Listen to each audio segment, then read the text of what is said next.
네, 뭐 오늘 아침에 그 권혁세 금융감독 원장하고 네. 보험사 CEO들하고 조찬 간담회가 있었는데 자동차 보험료를 내려달라 이렇게 또 직접적으로 노골적으로 요구를 했습니다. 그렇습니다. 금감 원장이 이에 대해 보험사 손해보험사 CEO들이 어떤 반응을 보였는지 실제로 이 자동차 보험료가 내릴지 내려갈지. 네, 이게 네. 그러면 또 손보사들 주가에는 어떤 영향을 미칠지 이런 거 한번 좀 알아봐야 될 것 같아요. 그렇습니다. 증권사 그 애널리스트들은 어떻게 보고 있는지 네. 좀 더 확인해 보도록 할게요. 오늘은요 SK증권으로 가보겠습니다.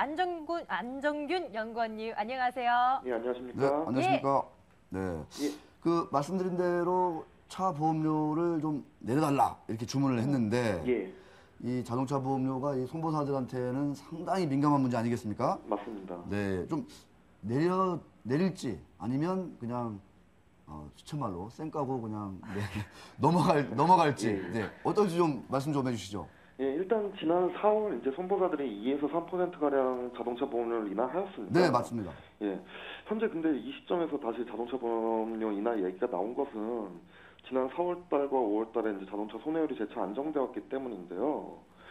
그렇지만 통상적으로 이제 FI 1분기 즉 이제 4월에서 6월 사이에 네. 자동차 손해율이 안정화되는 시기입니다. 보통 이제 아. 7월, 8월 휴가 시즌으로 진입하면 이제 손해율이 다소 올라가는 경향이 있고요. 네. 그리고 겨울철에는 보통 재차 이제 손해율이 상승합니다.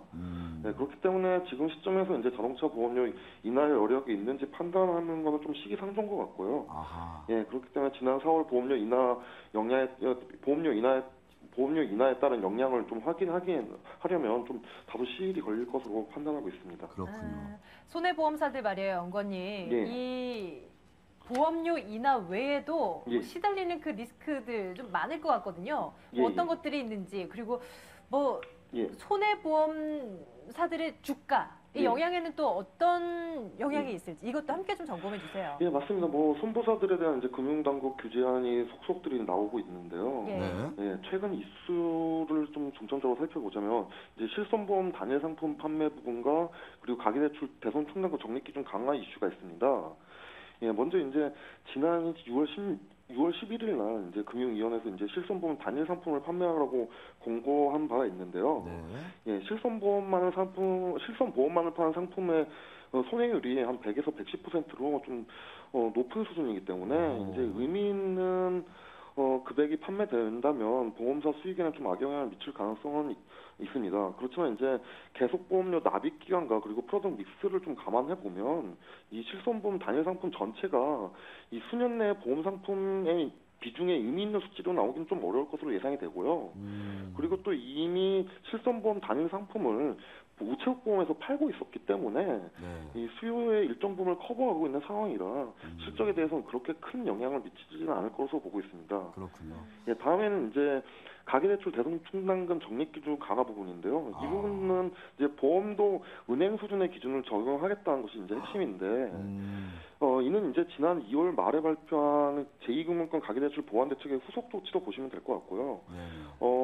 이미 일부 보험사들은 시행 중에 있습니다.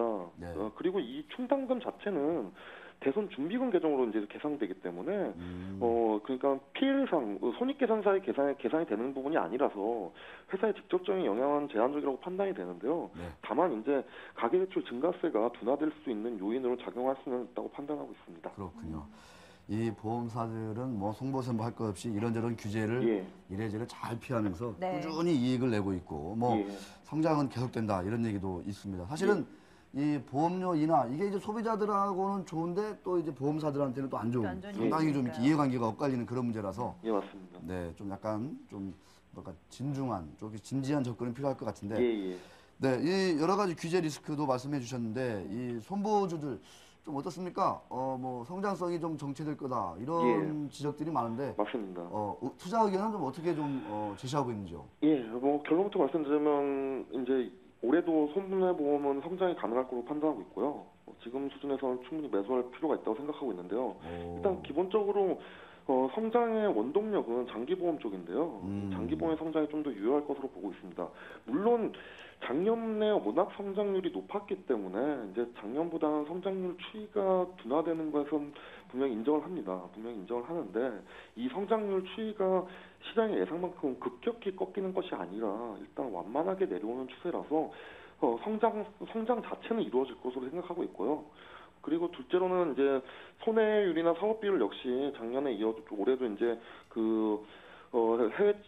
외주차 수리비 감소 합의 등이나 아니면 뭐 사업 비율 관리의 이제 지속적인 인건비 관리 등을 통해서 좀 하향 추세가 좀 더 이어질 것으로 판단하고 있고요. 네, 마지막으로 이제 운용자산 수익률 부분인데요. 금리는 이제 지속적으로 하락하고 있어서 수익률도 훼손되는 게 아니냐 이런 얘기들이 많이 나오는데 물론 금리가 하락하고 있는 상황에서 지금 현대나 삼성화재나 현대해상 같은 경우에 보면 이제 국공채에서 금융채 및 회사채로 포트폴리오를 좀 다변화시키면서 이 수익률 훼손을 최소화하고 있습니다. 저는 이제 이런 모습을 보면 수익률 하락도 크게 나타나지 않을 것으로 예상하고 있기 때문에요. 결국 과거 폰보사들의 ROE를 보시면 금융위기 직후 2009년 수준에 보다는 오히려 조금 더 상승하는 모습인데 네. PBR은 지금 현재 상황에서 한 70% 수준에 머물러 있기 때문에 밸류에이션 매력도 충분히 부각될 수 있는 국면이라고 생각하고 있습니다. 연구원님, 다른 업종군과 비교했을 때는 뭐 얼만큼 수익이 날지는 모르겠습니다만 예. 일단 손해보험주 얘기하고 있으니까요. 예. 이 가운데서 탑픽 하나 꼽아주세요. 예, 저희 탑픽은 일단 기본적으로 삼성화재를 최선호주로 보고 있고요. 삼성화재. 네네. 예. 그 이유는 이제 삼성화재가 이번에 신임 CEO가 바뀌면서 이제 좀 공격 경영에 대한 의지를 좀 표명했고요. 그에 따라서 이제 보장성 보험에 대한 성장세가 좀 더 이루어질 것으로 예상하고 있습니다. 그리고 하반기에 특히 이제 다음 분기에 아마 자사주 매입을 검토하고 있는 것으로 생각되고 있어가지고요. 어허. 주주가치 재고 정책에 대한 기대감도 충분히 유효한 상황이라고 생각하고 있습니다. 네, 알겠습니다. 자사주 매입 얘기를 하네요. 그죠? 네, 네. 알겠습니다. 자, 오늘 말씀 고맙습니다. 예, 감사합니다. 네, 우리 안정근 연구원은 저 못지않은 훈남이시네요. 그럼요. 유 반장님 못지않은. 못지않은. 네, 알겠습니다. 자, 삼성화재를 탑픽으로 꼽아주셨습니다. 네. 자사주 매입 얘기가 곧 가시화될 거로 예상이 되는군요. 네. 자, 손해보험주 얘기 여기까지로 하고요. 주주클럽으로 이어가겠습니다. 네.